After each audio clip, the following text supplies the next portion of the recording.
Então, vamos para a fisiologia do sistema respiratório. É um dos, eu acho que assim, dentro das fisiologias,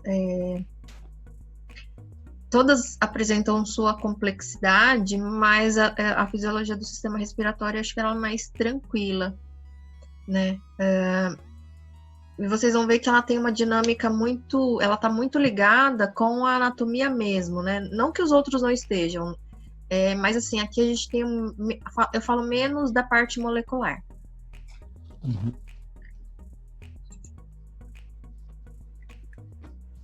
Opa. Bom, então lá, ventilação pulmonar, conceitos, né? A primeira coisa que a gente tem que entender é que o termo respiração, aqui dentro da fisiologia, ou mesmo da prática clínica, né?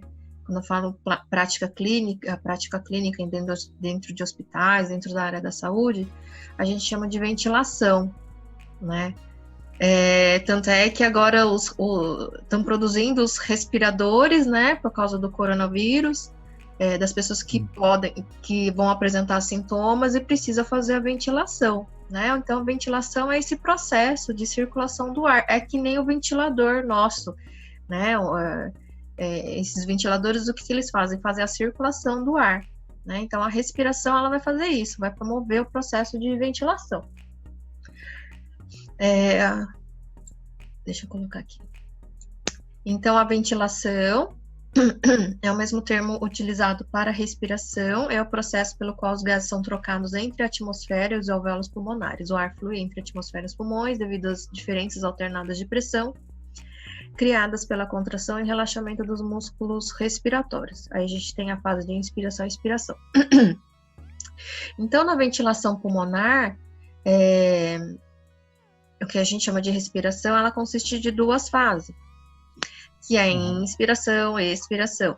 E o que é a inspiração? A inspiração, então, é a entrada do ar que está na atmosfera, ou que está nos circundando, e esse ar vai chegar até os pulmões. A expiração é o movimento inverso do ar, é do ar que está no interior dos pulmões, eles precisam sair para o meio externo. E aí a concentração de gases são diferentes, né? Então, na inspiração eu tenho maior concentração de oxigênio, já na expiração eu tenho uma maior concentração de dióxido de carbono, né? Então, são duas fases, né, da respiração, e como que esse ar que a gente não consegue pegar, né? Ninguém fica segurando, segura o ar, né? Como que a gente faz? Como que esse ar se move até o pulmão, né? Então, aqui já fala, né, que é por diferenças de pressão, tá? Então, quando estou promovendo uma diferença de pressão. E essa pressão, quem vai criar, quem vai gerar, são os músculos da respiração, que eu vou explicar para vocês quais são, tá? Sendo que a respiração, existem tipos de respiração, tá? Então, essa respiração que a gente realiza movimentando os órgãos do sistema respiratório, a gente chama de respiração externa. Aí, quando o ar está lá no pulmão, no interior de estruturas chamadas de alvéolos pulmonares, ela vai fazer um processo chamado de hematose, tá? Que a hematose é a troca de gases, hematose com H. Troca de gases, tá? Então, a entrada de oxigênio e a saída do dióxido de carbono. Só que esse oxigênio e esse dióxido de carbono, eles estão circulando no sangue, tá havendo trocas no nível tecidual, né? Então, entre os capilares sanguíneos e os capilares sanguíneos e as células dos tecidos, tá? Então, isso aí a gente vai chamar de respiração interna. Respiração externa, que a gente usa a parte macroscópica, a respiração interna que acontece no nível das células. E aí a gente ainda tem um terceiro tipo de respiração que eu não coloquei aqui, que é a respiração celular, tá? Então, porque a célula ela é formada de núcleo, tem organelas, e tem uma organela muito importante que é a mitocôndria, né, que acho que você já deve ter estudado lá atrás. Essa mitocôndria, então, ela vai fazer respiração celular, ou seja, ela vai utilizar o oxigênio, junto com, na verdade, ela vai utilizar a glicose para a produção de ATP. Nesse processo metabólico de produção de ATP, ele precisa consumir oxigênio, tá? Então, aí, esse processo a gente chama de respiração celular, que acontece lá no nível da célula mesmo, tá? Então, existem 3 tipos de respiração aqui. E a gente vai falar principalmente dessa externa e interna, para que ocorra a respiração celular.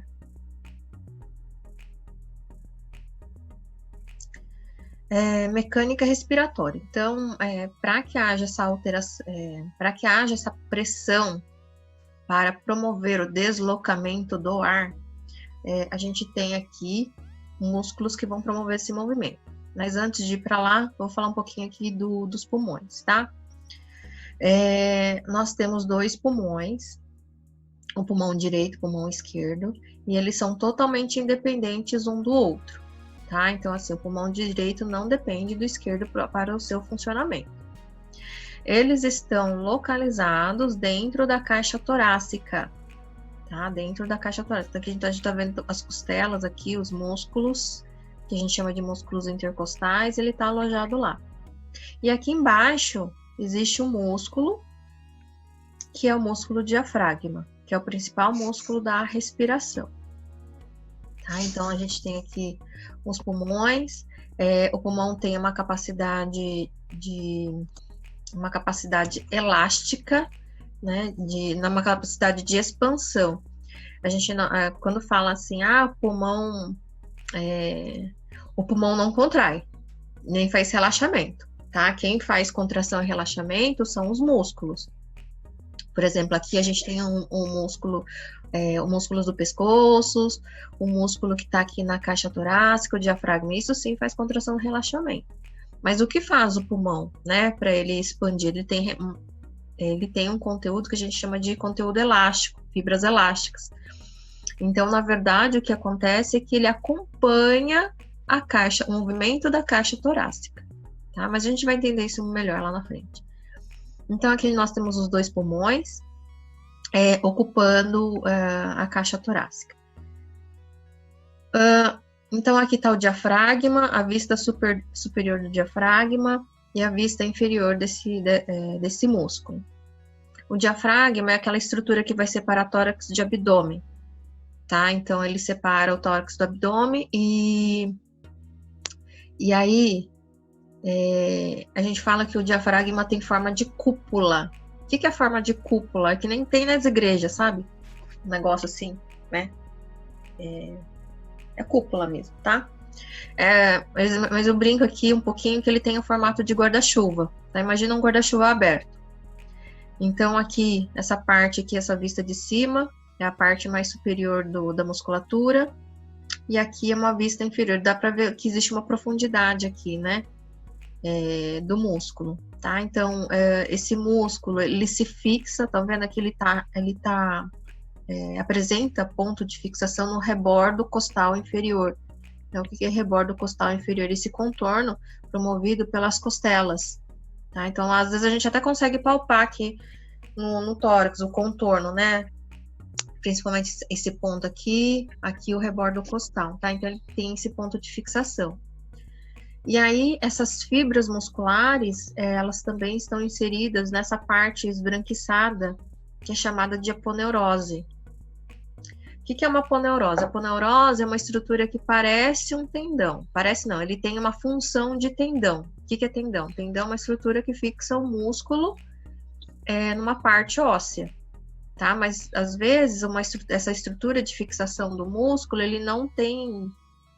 ele tem uma forma mais larga, plana, tá? Então, o músculo ele só tá fixo aqui, e essa parte aqui, ela é livre e está sendo apoiada pelo coração aqui e pelos pulmões. Aqui é anterior, tá? Aqui é anterior, aqui é a coluna, a região posterior. A gente vê que ele tem até esse formato aqui, né? Acaba formando, parece um coração aqui. Então, quando ele contrai, qual é o movimento que ele vai realizar? Então, ele tem a forma de cúpula quando está relaxado. Quando ele contrai, ele faz isso aqui, ó. relaxa, contrai, relaxa, contrai. É meio diferente, né, do que a gente imagina. Tá? Então eu falo assim, ele também, quando ele contrai, ele parece aqueles guarda-chuva que a gente toma um vento, né, na chuva forte, na tempestade, que o guarda-chuva vira para cima, tá? Então ele vai fazer esse movimento, tá? Relaxado, e isso aqui contrai. E aí, conforme ele vai contraindo, ele aumenta todo o diâmetro desse rebordo costal inferior. Lógico que o músculo da respiração... Deixa eu só voltar aqui.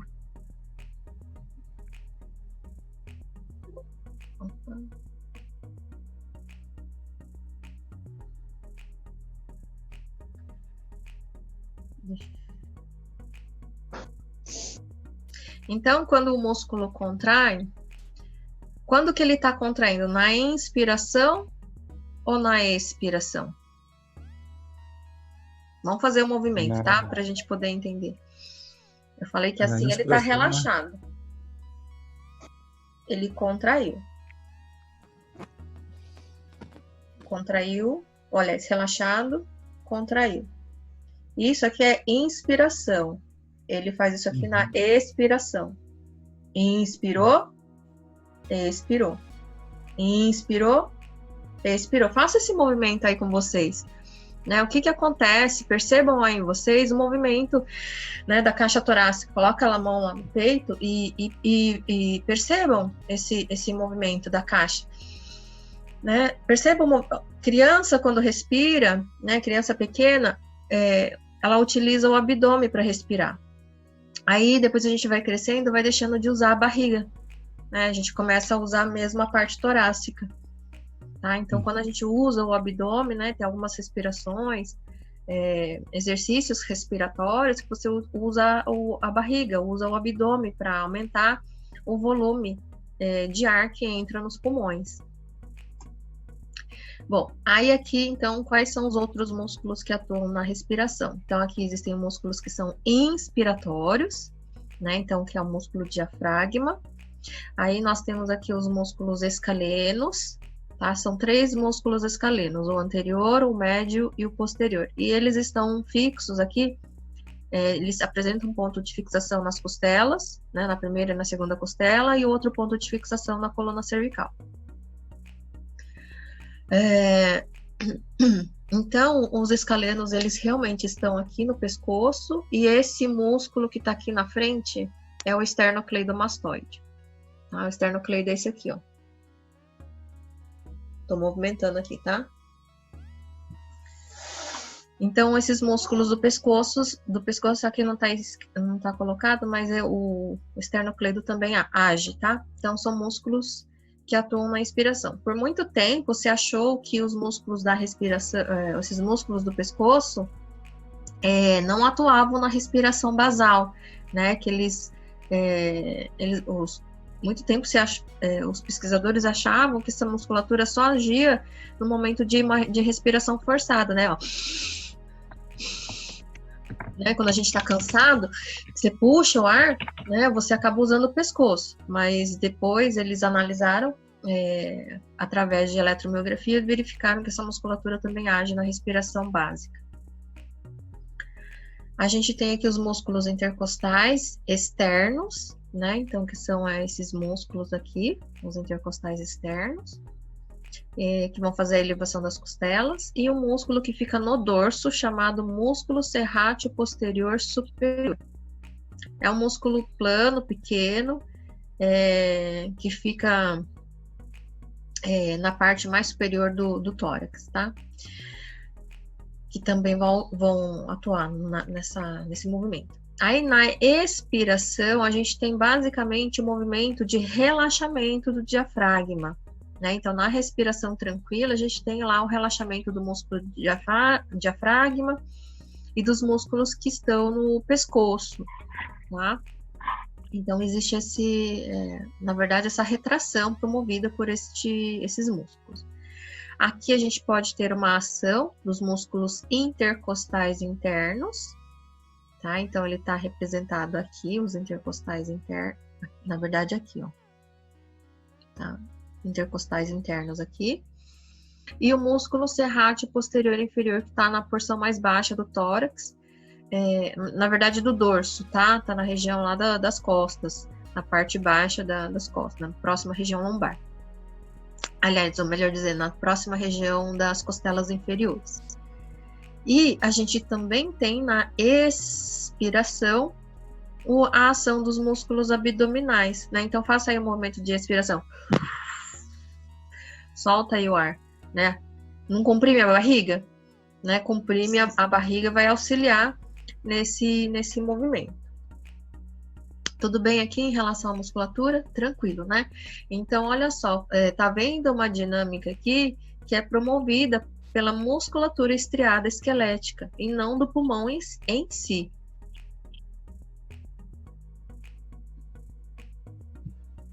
Então, aqui as setinhas, a imagem, né? O esternocleido, os escalenos, os intercostais, a gente tá vendo as setinhas. A setinha tá subindo, significa que tá havendo a fase da inspiração. Setinha descendo, fase de expiração.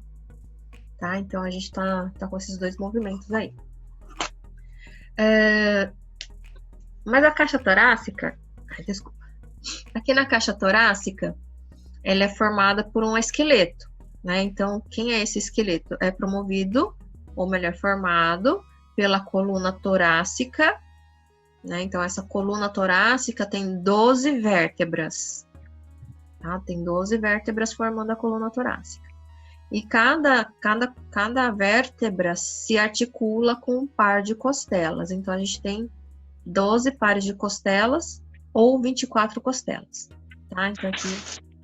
E aí, na região anterior, a gente tem esse osso, o osso externo, tá? Que tá na face anterior dessa caixa torácica. Aí, o que acontece? Aqui, estão vendo aqui que tá sombreado, né? Então, aqui a caixa torácica tá subindo e tá descendo. Então, olha lá. Inspira, aumentou. Respirou, diminuiu, né? Quando eu falo aumentou e diminuiu, o que aumentou e o que diminuiu? O volume dessa caixa, tá? E esse volume, então, ele tem diâmetros. Essa caixa, então, ela tem realmente uma caixa mesmo. Imagina uma caixa de papelão, né? Lógico que não é assim, mas assim, imagina uma caixa mesmo, que é vazia dentro, tá? Mas que vai ser ocupada pelos pulmões. Aqui, então, quais são os diâmetros, né? Imagina a caixa vazia tem 3 diâmetros. Quais são esses diâmetros? São os eixos, tá? Então, aqui a gente tem, a minha caneta está representando o eixo. Isso aqui é o eixo longitudinal, que é súpero inferior, eixo longitudinal. Depois eu tenho um eixo aqui, que é transversal, que é lateral. E um eixo, o terceiro eixo é o eixo sagital, que é antero-posterior. Tá bom? Então, o eixo longitudinal, o eixo transversal e o eixo sagital. São os 3 diâmetros dessa caixa torácica. Então, na inspiração ele aumenta e na expiração esses diâmetros diminuem. Bom, então a impressão que dá aqui é que a caixa torácica ela é uma estrutura rígida, né? Mas ela tem movimento, né? Por quê? Porque existem articulações, tá? Então, o que é uma articulação? A articulação é uma união entre peças ósseas, tá? Então, aqui existe a articulação entre a costela e vértebra e depois entre costela e o osso externo. Existem 2 movimentos aqui, com nome bastante esquisito, mas é esse termo que é utilizado mesmo, tá? Que é chamado de braço de bomba e alça de balde, tá? Então, aqui, deixa eu ver aqui. Aqui a gente tem o movimento de alça de balde. Então, o que é realmente o balde? Quando o balde tem uma alça, aí você vai fazer esse movimento da alça, tá?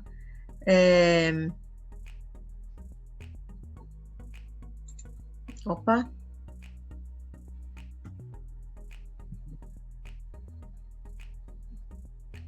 Aqui a gente tem, então, um movimento de alça de balde, que é um movimento de elevação e abaixamento das costelas. E aí a gente tem um movimento de braço de bomba, que faz... aqui ele vai movimentar aqui a costela superior e inferiormente, de modo que está alterando os diâmetros dessa caixa, tá? Então, aqui a gente está na fase de expiração, e aqui o sombreado, a fase de inspiração, tá? Então, diminui os diâmetros, inspiração, aumentou os diâmetros, expiração, tá? Então, são os dois movimentos aqui promovidos pela caixa torácica. Aí, os pulmões possuem uma membrana, tá? Essa membrana é chamada de pleura, tá? A pleura é esse contorno verde que a gente está observando aqui, né? Então, existe a pleura que está em contato com os pulmões, que eu vou chamar de pleura visceral, tá? Então, aqui eu vou chamar de pleura visceral ou pulmonar, que está acompanhando o pulmão. Ele, inclusive, acompanha as fissuras presentes aqui do pulmão. E essa pleura, quando ela chega nessa porção do mediastino, que é a porção interna, né, a face mais interna do pulmão, ela sofre uma flexão, ela dobra, tá? E aí, conforme ela se dobra, ela passa a revestir o diafragma e as costelas na face interna, tá? Então, essa parte da pleura que eu vou chamar de pleura parietal. Pleura visceral, pleura parietal. Entre a pleura parietal e a pleura visceral, existe um espaço chamado de cavidade pleural, que tem um líquido, que é o líquido pleural, tá? Então, o que faz esse líquido? Esse líquido, ele vai promover a formação de uma pressão negativa entre as membranas, tá? Então, como assim pressão negativa? É como, por exemplo, quando a gente lava os copos, né? E você acaba, depois que terminou de lavar, encaixa um copo no outro. O que vai acontecer? Eles ficam presos, né? Por que ficou preso? Porque a película de água entre os copos formou uma pressão negativa. E você só vai conseguir soltar esses copos se colocar uma pressão positiva. E aqui vai acontecer esse mesmo dinamismo, tá? Então, a pleura visceral e a pleura parietal, aliás, o líquido pleural promove essa pressão negativa, tá? Então, existe aqui uma pressão negativa que promove essa aderência entre essas duas membranas, tá? Então, isso é o normal. Às vezes, em determinadas situações, né, a pessoa tem uma lesão do pulmão, né? E aí começa a entrar ar daqui. Quando entra ar, o que vai acontecer com esse órgão? Ele colapsa. Aí ele entra em colapso. O que é entrar em colapso? Ele está expandido, ele faz isso aqui, ó, colapso. Né? Ele retrai. E aí o ar não consegue chegar até os pulmões. Tá? Então, tem esse processo de retração.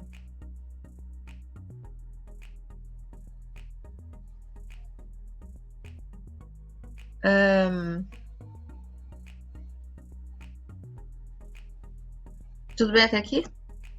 Aí, à medida que os pulmões vão ficando cada vez... Aliás, a gente tem um tubo chamado de traqueia. Da traqueia nós temos os brônquios. Aí os brônquios vão se ramificando, formando ductos cada vez menores e mais numerosos, tá? Então, aqui a gente já tem os bronquíolos, né? E aí, o finalzinho desse bronquíolo tem uma estrutura chamada, essas estruturas arredondadas aqui, que são os alvéolos pulmonares. Os brônquios e bronquíolos e os ductos que conduzem o ar, eles são... a sua parede, ela é composta por cartilagens, tá? Então, essas cartilagens, de alguma maneira, vão manter o tubo sempre aberto, permitindo a passagem do ar. Além disso, ele tem fibras musculares, né? As fibras musculares, fibra muscular lisa, então a gente não tem controle sobre essa musculatura. E esses cisquinhos em verde são fibras elásticas, tá? Então, quer dizer que tanto os ductos como os alvéolos vão apresentar essa capacidade de expansão e retração devido a esse componente elástico. Tá? Então, ele vai promover esse movimento.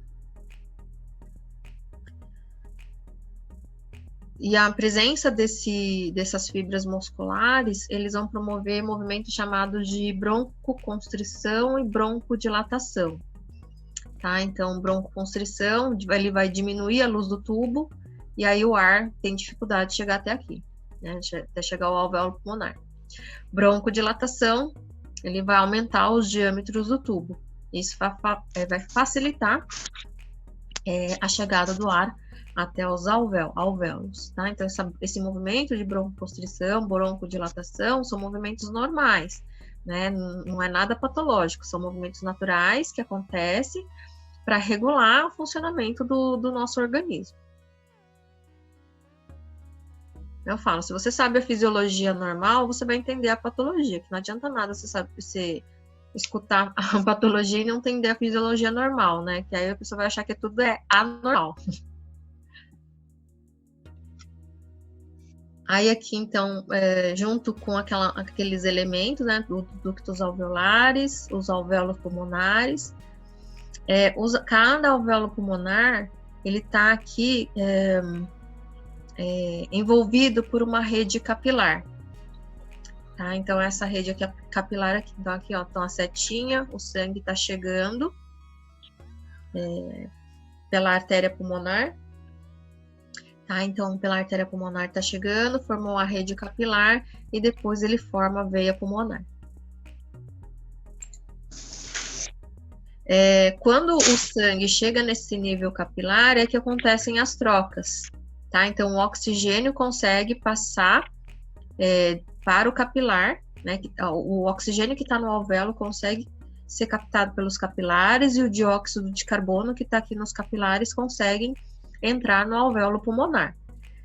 Então, aqui as trocas vão acontecer. E lembrando que essa troca é a circulação funcional do sistema.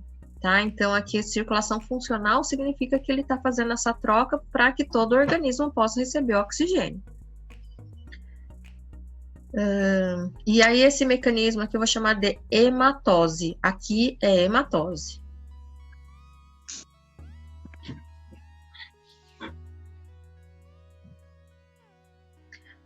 Na parte histológica, a gente tem aqui, então, os alvéolos pulmonares. Nós temos os alvéolos pulmonares. Esses alvéolos são constituídos de alguns tipos celulares, tá? Então, aqui a gente tem as células alveolares do tipo 1, que são essas células que são achatadas e que estão em roxinho aqui, tá? Então, são as células do tipo 1. São elas que serão responsáveis por essa troca. Aí, a gente tem aqui essas células alveolares do tipo 2, que são essas células aqui que estão na parede do alvéolo, e elas são responsáveis pela produção de uma substância chamada de surfactante. Tá? Então, a célula alveolar do tipo 1 e agora aqui a célula alveolar do tipo 2. Entre as paredes dos alvéolos existem aqui os vasos sanguíneos, tá? Então, aqui o que está em vermelhinho e está seccionado é tudo capilar, tá? Capilar sanguíneo. E aí, esse capilar é aqui que vai acontecer. Olha como é fina a parede, tá? Entre a célula do tipo 1 e o capilar. E aí, mergulhado, distribuído, né? Por esse tecido, células do sistema imune, né? Que são os macrófagos e os monócitos. Né? Porque o ar, com que qualidade esse ar está chegando até os nossos pulmões, né? Esse ar que chega nos nossos pulmões, teoricamente, eles são de melhor qualidade do que esse ar que a gente está respirando, né? Então, ele é filtrado, é aquecido, é umidificado, tá? Então, a qualidade do ar que está lá dentro, que chegou até o nível alveolar, já está bem diferente do que é esse que está no ambiente. E aí tem muita partícula suspensa nesse ar, né? Muitas partículas microscópicas. E às vezes a gente pode respirar um micro-organismo, que é o caso do do coronavírus. A gente pode respirar, né, esses micro-organismos. E aí a gente tem, então, essas células que vão fagocitar né? Macrófagos, eles vão fagocitar essas partículas estranhas que possam estar lá. O sistema epitelial do sistema respiratório, as células que compõem as células que compõem todo o trato respiratório, elas são ciliadas, tá? Então significa que elas geram movimento. Então qualquer partícula estranha que possa, porque tudo isso aqui é muco, tem muco, né? Então aqui tem muco, tem uma secreção para manter isso aqui úmido e para evitar o ressecamento, né? Partículas de sujeira, muitas vezes elas grudam nesse muco que está na via respiratória. E aí, como que ela sai dali? Né? Então, essas células, as células que formam esses ductos, elas têm um batimento ciliar. No caso dos brônquios, dos bronquíolos, o batimento ciliar segue em direção à laringe, então ela vai subindo. Tá? E a gente expele essas partículas de sujeira que possam estar no ar.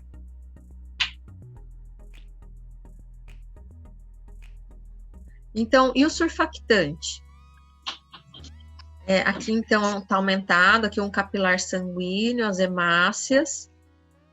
Esta célula aqui, ó, é a célula alveolar do tipo 1, né? Tá o núcleo aqui tem outra célula alveolar do tipo 1, aqui outra, né? Porque eu tô vendo aqui que tá separando uma célula da outra. E aqui a célula alveolar do tipo 2, que produz o surfactante. Tá? O surfactante é uma substância super importante para o mecanismo de funcionamento dos alvéolos. Por quê? Vocês acham que os alvéolos são todos do mesmo tamanho? São de tamanhos diferentes, né? Então tem alvéolo grande, tem alvéolo pequeno. E aí, se a gente for pensar em pressão,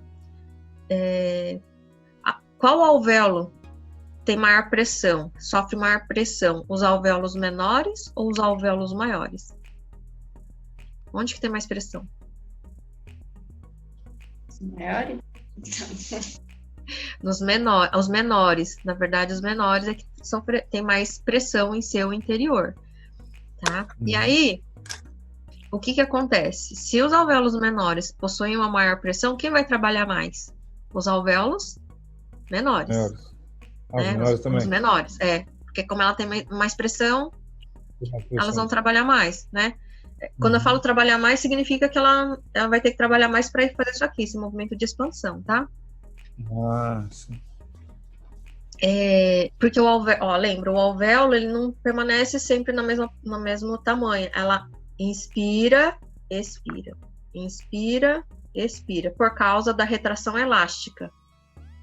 Tá? Também lembra da pressão negativa promovida pelas pleuras. O tórax aumentou de tamanho, as pleuras, como tem pressão negativa, expande os pulmões, e aí os pulmões expande, retrai, tá?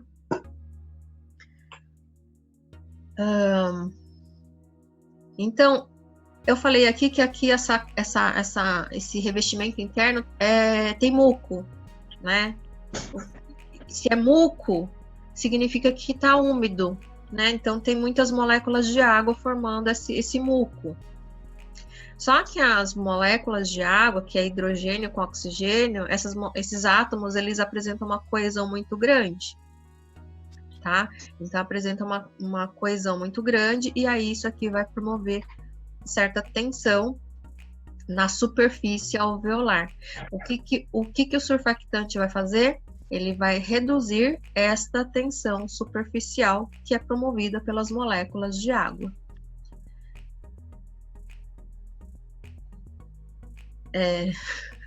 Gente, a gente tem 2 minutinhos e meio aqui. Se cair, eu volto de novo, tá bom? É que a gente tem aqui um companheirinho aqui que tá me chamando a atenção. Não tá cabendo aqui, ó. Tá, daqui a pouco eu já coloco aí. Tá, então assim, como assim? O que é essa tensão superficial? Então vocês vão voltar lá na infância, não precisa nem voltar na infância, né? Vocês já brincaram de bolha de sabão? Já. tá? Faça esse experimento hoje, tá? Você faz a bolha de sabão, certo? As bolhas de sabão sempre saem em tamanhos diferentes. Sim. O que acontece com essa bolha de sabão? Vocês já pararam para ficar observando? Uma hora ela vai estourar. Por que ela estoura? Ela vai perdendo consistência, né? Com o tempo, uma coisa assim. Então, ela vai ficando transparente, não vai? Essa bolha de sabão, ela vai ficando transparente. Por que ela vai ficando transparente? Por causa das moléculas de água. Né? Então, na verdade, os átomos de hidrogênio, eles apresentam uma coesão muito grande. Tá? Então, o que acontece com essa bolha? Essas moléculas as moléculas de água vão ficando, as ligações vão ficando cada vez mais fortes. E aí, o que acontece com a pressão? A bolha estoura por causa da pressão de fora ou da pressão de dentro? A pressão de dentro? Maiara, o que você acha? Acho que é a pressão de dentro. Você acha que é de dentro? Tá vendo? Uma brincadeira de criança, mas tem física lá no meio, né? Então, o que acontece? As moléculas de água não têm os átomos de hidrogênio vão formando essas ligações fortes, né? Então, à medida que elas vão ficando cada vez mais fortes, o que vai acontecendo com essa bolha? Vai ficando cada vez menor. Né? Lógico que ela não tem essa diminuição, não é tão grande assim, né? Mas elas vão ficando cada vez menores. E a pressão dentro fica maior do que a pressão. Bem, vamos lá. Então, eu estava falando da tensão superficial, né? Então, quanto menor for a bolha, né, maior vai ser a pressão dela por causa da coesão das moléculas de água, né, das pontes de hidrogênio que se formam entre as moléculas de água. Para elas trabalharem de maneira equivalente, né, para promover uma tensão igual para todos os alvéolos pulmonares, que são de tamanhos diferentes, existe esse surfactante. Né? Então, ela vai diminuir essa tensão, ela vai diminuir essa coesão entre as moléculas de água e fazendo com que esses alvéolos possam expandir de maneira equivalente, né? Por causa das diferenças de tamanho que eles possam apresentar.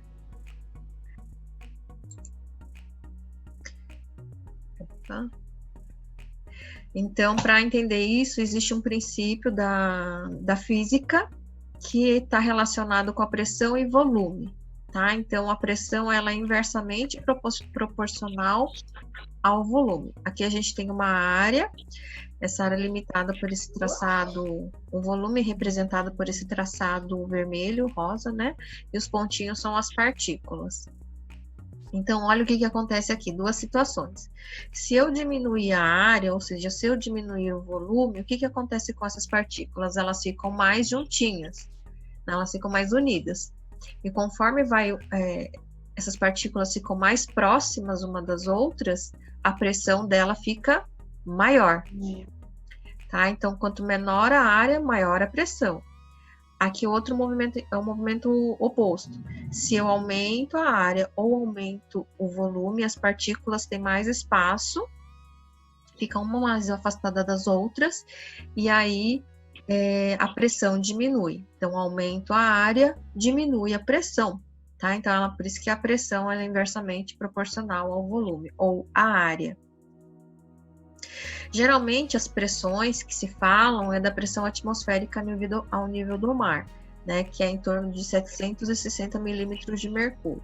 O que é essa pressão atmosférica? O ar ele é composto por vários gases, né, e a somatória da pressão de cada gás, dá esse valor de 760 milímetros de mercúrio. Só que essa pressão é lá em Santos, né, no litoral. Aqui em São Paulo já é um terreno mais alto, né, então os valores já variam, elas vão de 690 a 705 milímetros de mercúrio. Tá? Então, o que isso significa? Que se a pressão está menor, significa que a concentração de oxigênio possivelmente também está menor. né? Então, aqui a concentração de oxigênio é maior, aqui a concentração de oxigênio vai ser menor.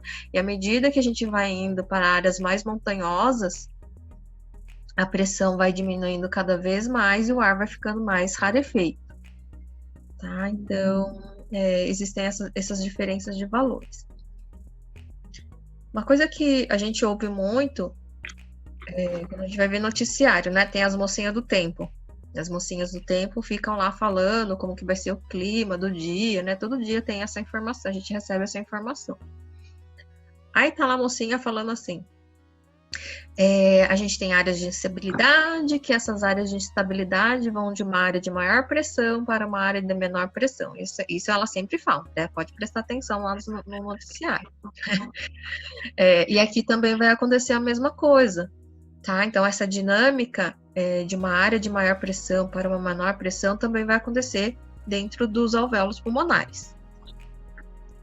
Isso aqui é só uma prática que pode ser feita é um experimento que pode ser feito em qualquer lugar, tá? Então, isso aqui a gente tem um êmbolo de vidro, coloca uma rolha, uma cânula, um balãozinho na extremidade interna dessa cânula, e aí o fundo desse frasco, ele é aberto, tá? Então não tem fundo.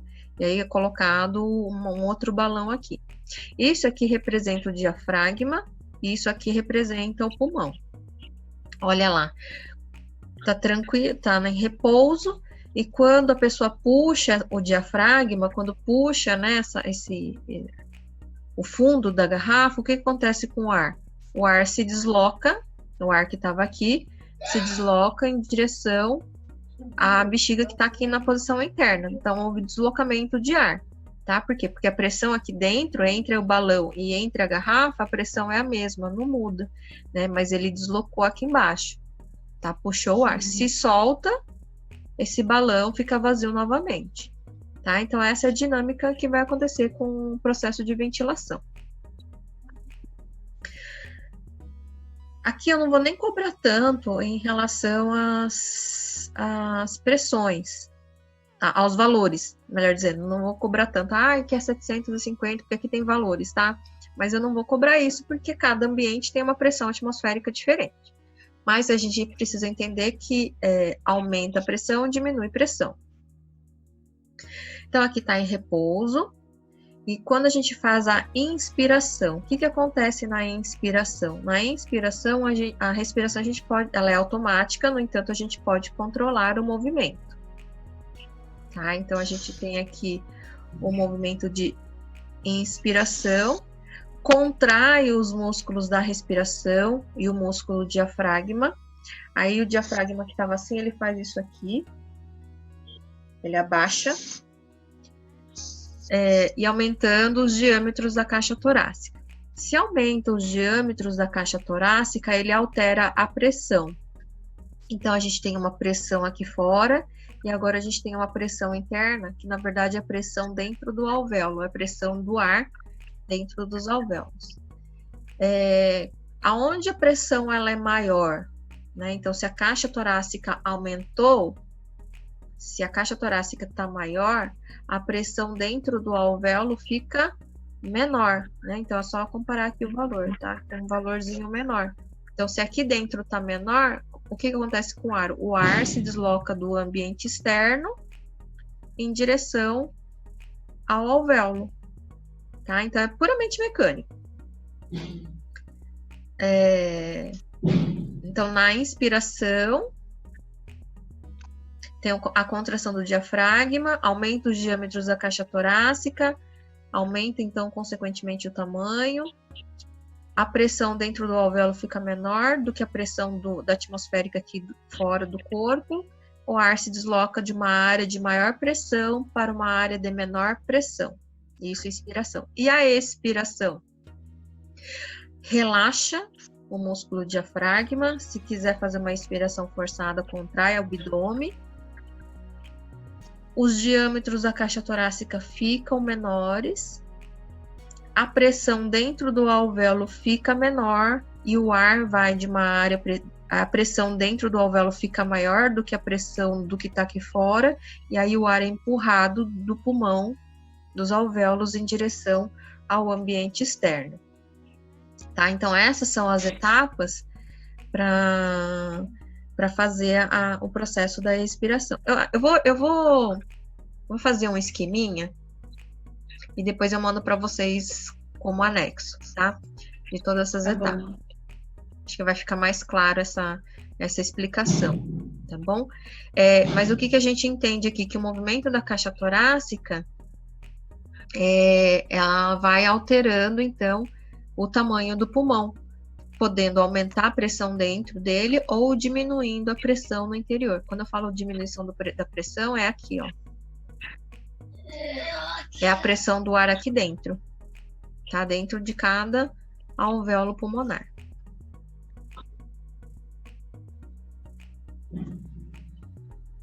Volumes e capacidades pulmonares. Quantas respirações, quantas ventilações a gente faz por minuto? Normalmente, numa respiração tranquila, é em torno de 12 respirações. Em cada respiração, a gente consegue fazer um ciclo aí de circulação de ar em torno de 500 ml. Ou seja, em um minuto, a gente respira 6 litros de ar. E quando a gente está numa... quando a gente tem, né, uma alteração física, né, realizando um exercício, uma atividade, lógico que essa ventilação vai aumentar, né? Então, aí os ciclos, por exemplo, ela pode chegar a 20, uma frequência ventilatória de 20 ventilações por minuto, tá? E aí a gente usa uma maior capacidade pulmonar. Então, a gente tem aqui um gráfico que fala disso, né, dessa capacidade. Mas para entender a capacidade, a gente tem que falar de volume, tá? Então, o volume de ar que está circulando.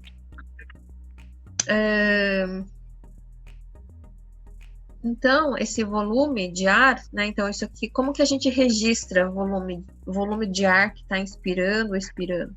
Através de um aparelho chamado de expirômetro, tá? Então, a gente tem um aparelhinho que fecha o círculo do ar, ele é colocado em um bocal, né? E aí, esse bocal, ele fica conectado a um software que vai analisar a entrada e a saída do ar. Então, aí fica lá, pessoal, inspira, expira, inspira, expira, né? Então, na expiração normal, normalmente a gente consegue ter um volume corrente de 500 ml, que eu tinha falado no slide anterior, né? Então, fica lá, respirando, expirando, 500 ml. Então, cada subida, inspiração. Cada descida, expiração. Inspira, expira, inspira, expira. Aí, a pessoa que faz a análise de capacidade pulmonar, né? O que ela vai fazer? Então, você está inspirando, expirando. Aí, você está inspirando, expirando. No final da expiração normal, ela fala assim, expira tudo. Né? Então, inspira, expira, inspira, expira. Expira tudo, né? É o que acontece aqui. Expirou, normal. Aí expira tudo que tem lá nos seus pulmões. Tá? Então, a gente tem um valor aqui que circula em torno de 1 litro. 1 litro e 100. Aí volta. Inspira, expira, inspira, expira. Inspirou, normal. Inspira mais ainda. Aí você inspira mais ainda. Você até consegue, você faz até movimento com o corpo, né? Para expandir o tórax. Inspira forte. Esse volume é o volume de reserva inspiratório, que gira em torno de 3 litros.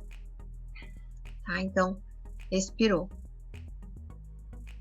E aí ainda a gente tem um volume que é residual, tá? Esse quarto volume aqui, que é o volume de...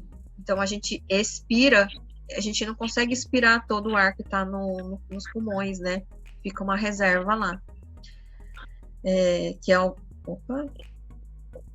valor residual, tá? Então, esse valor residual é um que fica entre 1 litro e 200. Então, são 4 volumes importantes, um volume corrente de 500 ml, o volume de reserva expiratório, que é em torno de 1 litro, e o volume de reserva inspiratório, que é 3 litros. E o volume residual em torno de 1 litro e 200. Então, se a gente somar esses valores, ele vai dar em torno de 6 litros, tá? Que vai circular pelos pulmões. Lógico que esses valores são valores de um adulto, homem adulto, tá? Porque esses volumes, eles mudam conforme idade, a condição física, se é mulher, tá? Então, esses valores, eles são alterados.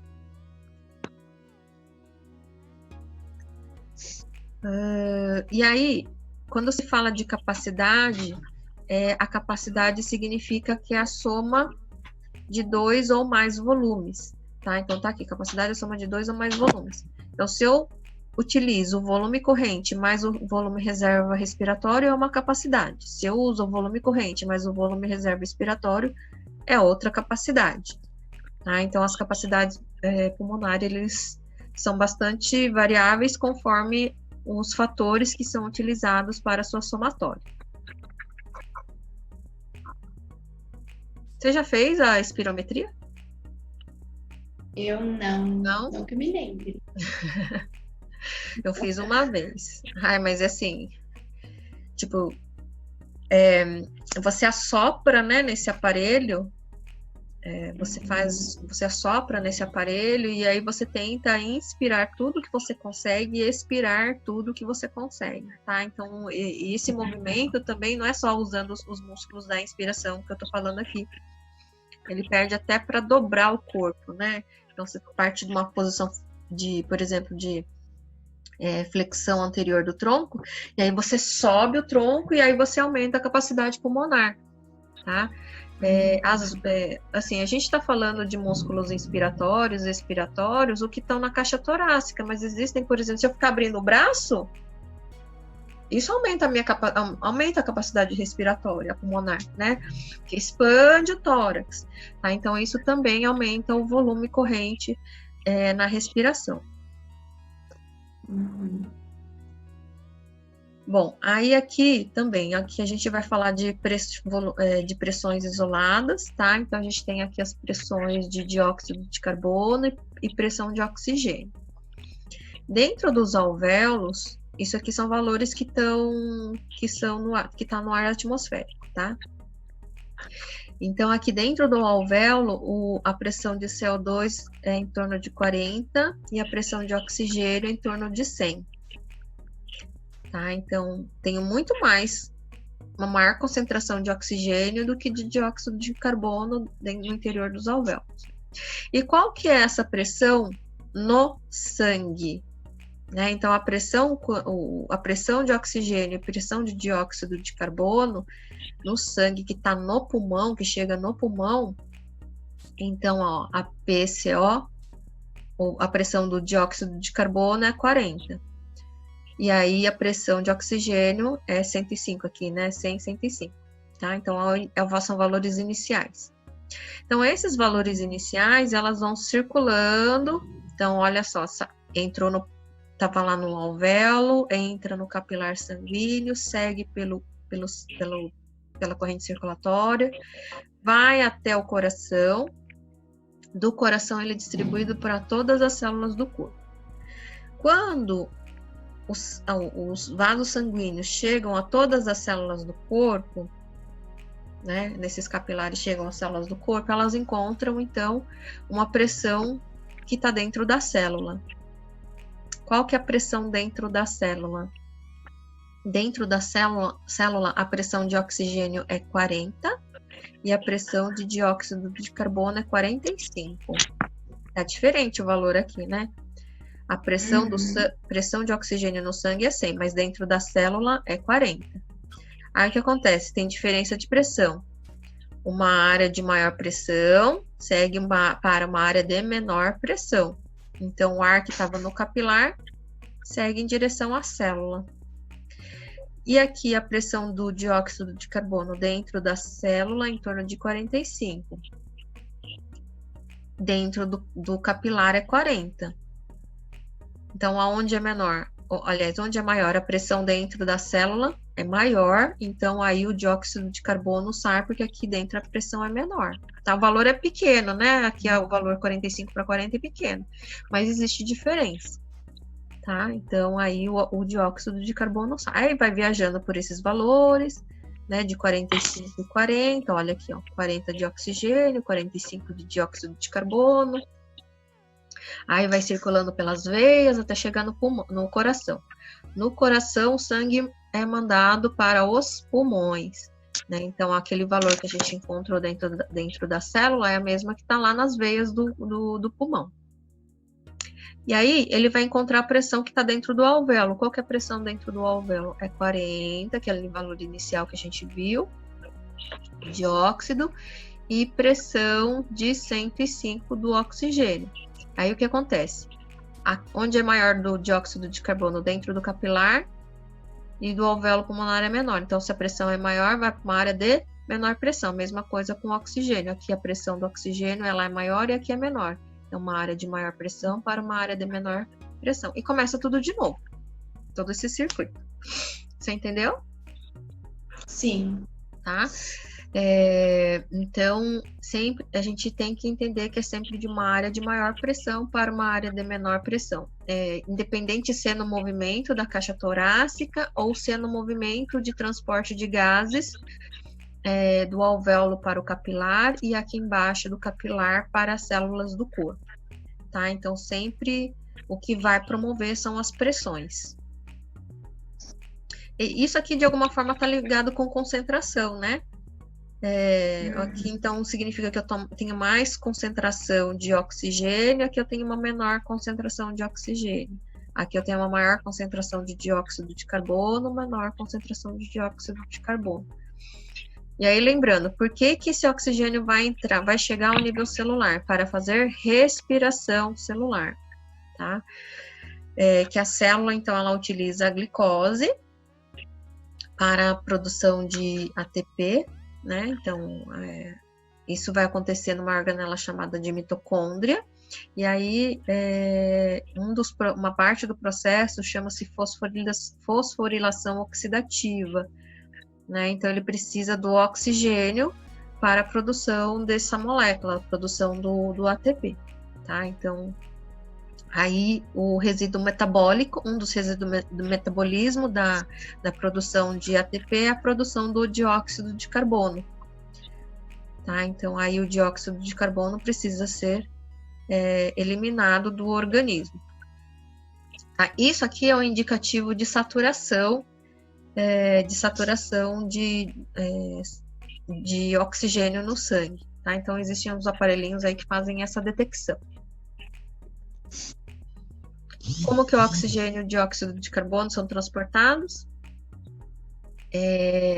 Então, existe um elemento chamado hemoglobina, né? Então, que é uma célula sanguínea chamada de hemácia.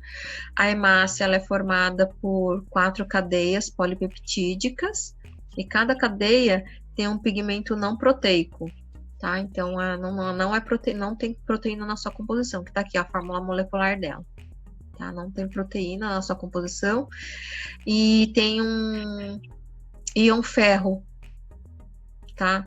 Então, por isso que ele dá esse pigmento não proteico é que dá cor vermelha à hemácia, e aí, consequentemente, ao sangue.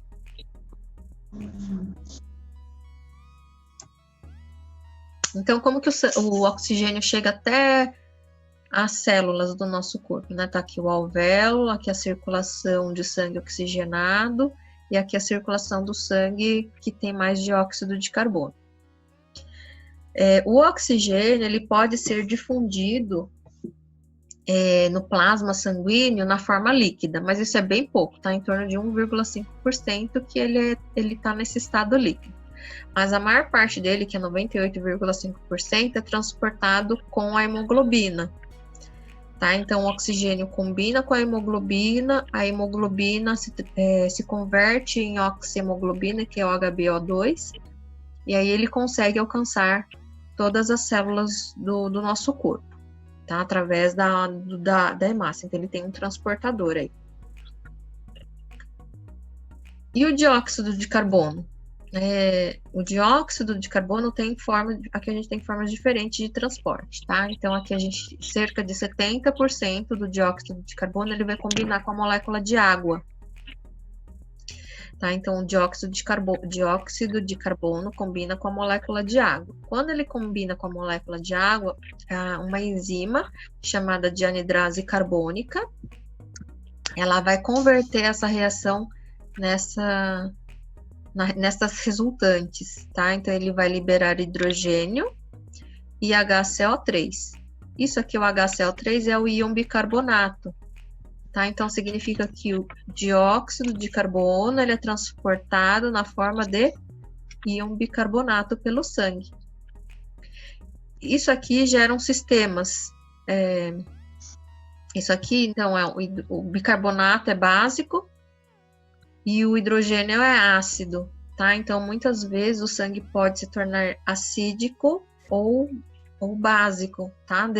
Conforme a presença desses elementos no sangue. Aí existem sistemas tampões que vão fazer com que o sangue sempre permaneçam com um pH neutro, que é 7,4, tá? Então, esse é o pH do sangue. Então, às vezes ele pode ficar mais ácido ou não.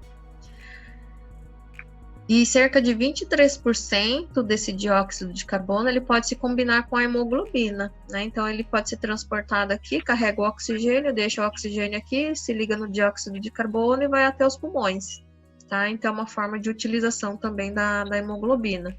E aí, quando o dióxido se liga com a hemoglobina, ele forma a carbaminohemoglobina, que é o HbCO2. E 7% pode estar na forma líquida, dissolvida no plasma. Então, são 3 diferentes formas no qual esse dióxido de carbono pode ser transportado.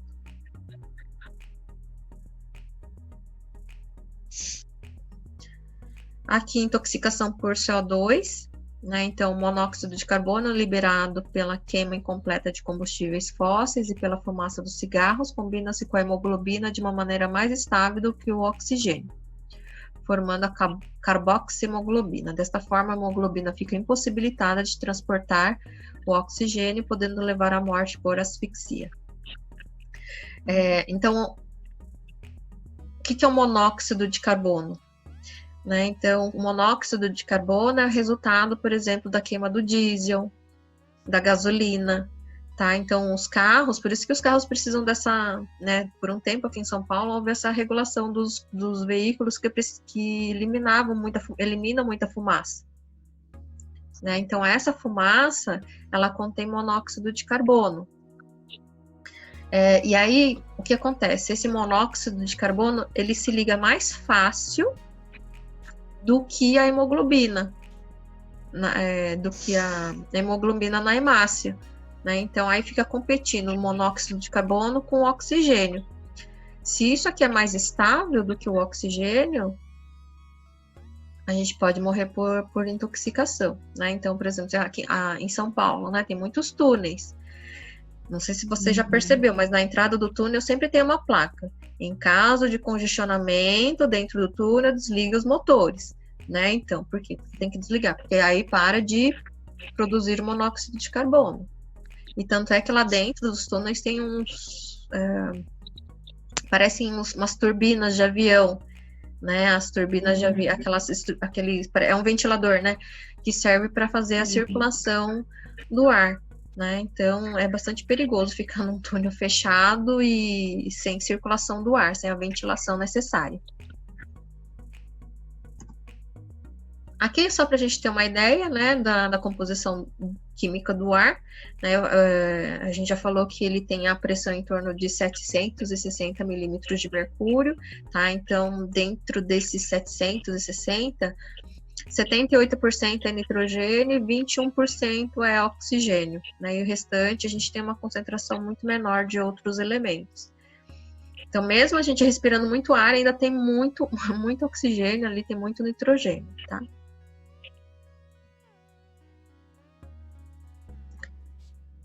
Aqui é só uma tabela do que significa a eupneia, a hiperpneia, a hiperventilação, hipoventilação, taquipneia, dispneia, apneia, tá? Então depois fica aqui a tabelinha para vocês lerem o que significa cada termo, né? Para ficar mais claro, que às vezes a gente ouve falar ouve falar desses termos, né?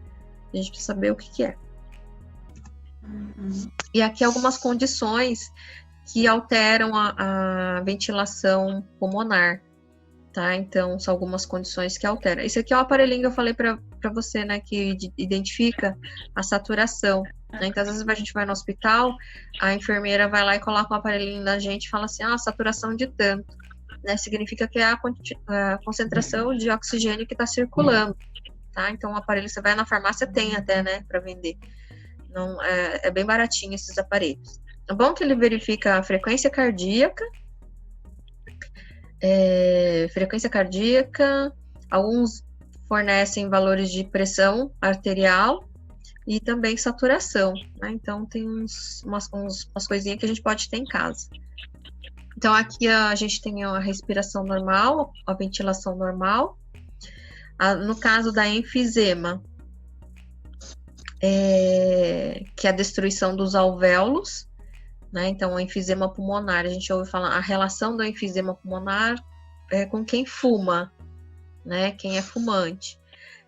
Então, ele destrói as células alveolares e aí diminui a área de contato do oxigênio para fazer a hematose, né? Então, a pressão de oxigênio se torna baixa, normal mais baixa, e aí a captação de oxigênio também se torna mais baixa.